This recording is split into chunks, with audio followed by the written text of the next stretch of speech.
Village song poem is written by Sarojini Naidu. ତ ସରୋଜିନୀ ନାଇଡୁକୁ ଆମେ ଜଣେ ସ୍ୱାଧୀନତା ସଂଗ୍ରାମୀ ହିସାବରେ ବହୁତ ଭଲ ଭାବରେ ଜାଣିଛନ୍ତି। ତ ଜଣେ ପୋଏଟ୍ ହିସାବରେ ବି ସେ ତାଙ୍କର କ୍ରିଏଟିଭିଟି ତାଙ୍କର କଣ୍ଟ୍ରିବ୍ୟୁସନ୍ ଇଣ୍ଡିଆନ୍ ଲିଟରେଚର୍ ପାଇଁ ବହୁତ ଅଧିକ ଥିଲା।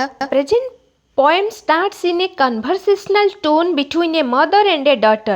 ତ ଗୋଟେ ଝିଅଟା ତାର ମ୍ୟାରେଜ୍ ସମୟରେ ସେ ପଳେଇ ଯାଉଛି, ତ ତା ମା ତାକୁ ପଛରେ ଡାକୁଛି, ତା ମା ତାକୁ ପର୍ସୁଏଟ୍ କରିବାକୁ ଚାହୁଁଛି, ତ ତାକୁ ସେଇଥିପାଇଁ ଆଡ୍ରେସ୍ କରିକି ଆଫେକ୍ସନେଟଲି ହନି ଚାଇଲ୍ଡ ବୋଲି ଡାକୁଛି। ତାକୁ ପଚାରୁଛି କୁଆଡ଼େ ତୁ ଯାଉଛୁ, ତୋର ମ୍ୟାରେଜ୍ ପାଇଁ ଯେଉଁ ତିଆରି ହେଇଥିବା ଜୁଏଲେରୀ ଗୁଡ଼ିକ ସେଗୁଡ଼ା କ'ଣ ତୁ ପଛରେ ପକାଇ ଦେଇଯିବୁ? ତତେ ମୁଁ ଯେଉଁ ଏତେ ଦିନ ଗୋଲ୍ଡେନ୍ ଗ୍ରେନ୍ସ ଖୁଆଇଲି, ଦ୍ୟାଟ୍ ମିନ୍ସ ତତେ ଯେଉଁ ମୁଁ ଛୋଟରୁ ବଡ଼ କଲି, ନରିଶମେଣ୍ଟକୁ ବୁଝଉଛି, ତ ତୁ କ'ଣ ତ ମାଆକୁ ଛାଡ଼ି ଦେଇକି ପଳେଇବୁ?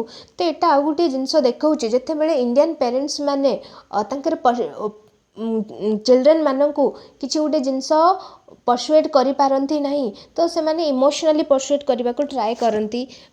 ଇମୋସନାଲି କିଛି ଗୋଟେ ଜିନିଷ ଆଇଡ଼ିଆଜ ଥଟ୍ସ ତାଙ୍କ ଉପରେ ଇମ୍ପୋଜ୍ କରିବାକୁ ଚେଷ୍ଟା କରନ୍ତି।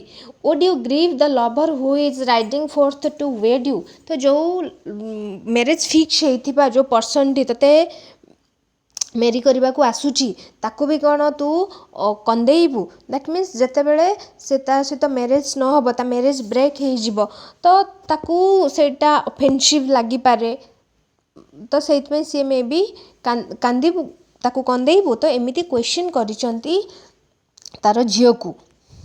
ନେକ୍ସଟ ଷ୍ଟାଞ୍ଜାରେ ଝିଅଟି ରେସ୍ପଣ୍ଡ କରୁଛି ତାର ମାଆକୁ ଯେ ସେ କେଉଁଠିକୁ ଯାଉଛି, ସେ ଫରେଷ୍ଟକୁ ଯାଉଛି।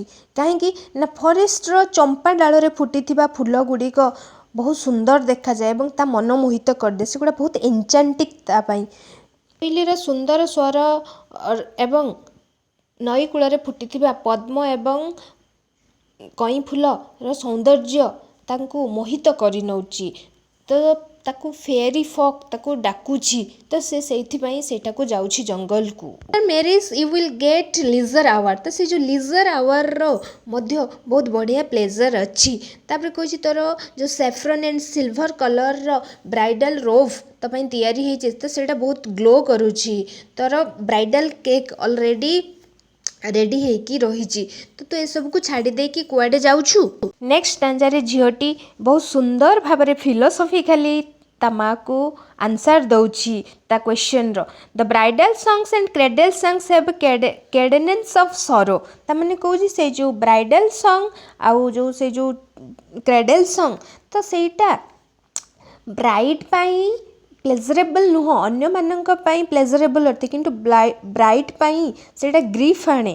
ତାପରେ କହୁଛି ଆଜି ଯେଉଁ ଜିନିଷ ଖୁସି ଦେଉଛି, ତ କାଲି ସେଇ ଜିନିଷ ଦୁଃଖର କାରଣ ହେଇଥାଏ। ତ ଏଇଟା କହୁଛି ଏଠି ଟ୍ରାଞ୍ଜିଟୋରୀ ନେଚର କଥା କହୁଛି। ତ ମ୍ୟାରେଡ୍ ଲାଇଫ୍ର ଯେଉଁ ଗୋଟେ ଟ୍ରାଞ୍ଜିଟୋରୀ ନେଚର ଅଛି ବା ମେଟେରିଆଲିଷ୍ଟିକ୍ ଥିଙ୍ଗସରୁ ଆମକୁ ଯେଉଁ ହ୍ୟାପିନେସ୍ ମିଳେ, that is very transitory in nature, that is not permanent, that is not fixed. ତ ଏଠି ସେ କଥାଟା କହୁଛନ୍ତି ଆଜି ଯେଉଁ ଜିନିଷ ଆମକୁ ଖୁସି ଦେଇଥାଏ, ଆମେ ଯେଉଁ ଜିନିଷ ପାଇଁ ଆଜି ଖୁସି ହୁଅନ୍ତି, ଫ୍ୟୁଚରରେ ବା କାଲି ଆମେ ସେଇ ଜିନିଷ ପାଇଁ ମଧ୍ୟ ଦୁଃଖ ଅନୁଭବ କରନ୍ତୁ। ନେକ୍ସଟ ଲାଇନରେ ଝିଅଟି କମ୍ପେୟାର କରିଛି ମ୍ୟାରେଜର ପ୍ଲେଜର ଏବଂ ନେଚରରୁ ମିଳୁଥିବା ପ୍ଲେଜର ବିଷୟରେ। ତ ସେ ନେଚରର ପ୍ଲେଜରକୁ ଚୁଜ୍ କରିଛି ବା ନେଚରର ପ୍ଲେଜରକୁ ସ୍ୱିଟର କହିଛି, ଅଧିକ ହାୟର ପ୍ଲେସରେ ସେ ତାକୁ ରଖିଛି।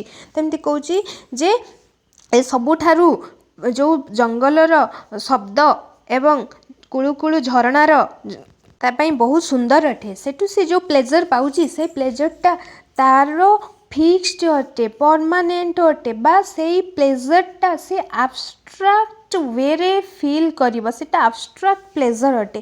ତ ସେଇ ଯେଉଁ ପ୍ଲେଜରଟା ସେ ଫିଲ୍ କରୁଛି, ତ ଏଇଟା କାହାକୁ ଦୁଃଖ ଦେବ ନାହିଁ।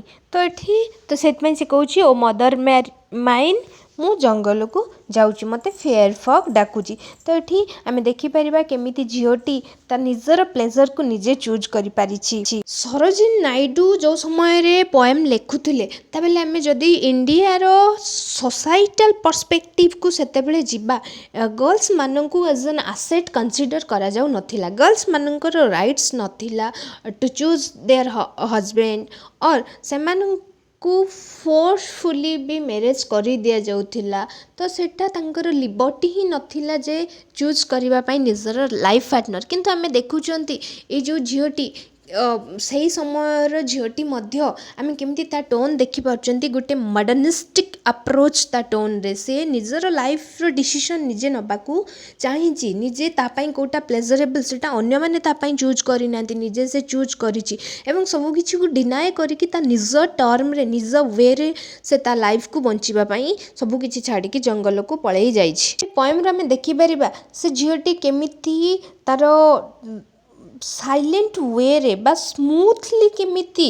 ଆଣିବାକୁ ଚାହିଁଛି ଗୋଟେ ଚେଞ୍ଜ ବା ଆଉ ଗୋଟେ ଜିନିଷ ଏଇଟା ବୁଝଉଛି ଯେ ମ୍ୟାରେଜ୍ କେବେ ଫୋର୍ସଫୁଲି କରାଯାଏ ନାହିଁ ତ ସେ ଯେଉଁ ଟେଣ୍ଡର ଏଜ୍ର ଝିଅଟି ରାଜି ନଥିଲା ଗୋଟିଏ ଥିମ୍ ହେଉଛି ମ୍ୟାରେଜ୍ ଭର୍ସେସ୍ ନେଚର ତ ନେଚରରୁ ଯେଉଁ ହାପିନେସ୍ ତାକୁ ମିଳୁଛି ଏଠି ନେଚରକୁ କେତେ ଭଲ ଭାବରେ ପଟ୍ରେ କରାହେଇଛି ନେଚର ଇମେଜେରୀକୁ ତ ଏଠି ମ୍ୟାରେଜ୍ ଟା କେମିତି ଗୋଟେ ସୋସିଆଲ କଣ୍ଟ୍ରାକ୍ଟ ବା ମ୍ୟାରେଜ୍ କେମିତି ଗୋଟେ କଂକ୍ରିଟ୍ ସେନ୍ସରେ ପ୍ଲେଜର ଦିଏ ଆଉ ନେଚର କେମିତି ଆବଷ୍ଟ୍ରାକ୍ଟ ସେନ୍ସରେ ପ୍ଲେଜର ଦିଏ କିନ୍ତୁ ସେଇଟା କେବେ ସିଫ୍ଟ ହୁଏନି ସେଇ ଯେଉଁ ନେଚରରୁ ମିଳୁଥିବା ପ୍ଲେଜରଟା ସେଇଟା କେବେ ଫେଡ୍ ଆୱେ ହୁଏ ନାହିଁ କିନ୍ତୁ ମ୍ୟାରେଜରେ ମିଳୁଥିବା ପ୍ଲେଜରଟା one day that will fade away I hope you are enjoying this poem so like share and subscribe and get benefited keep growing keep learning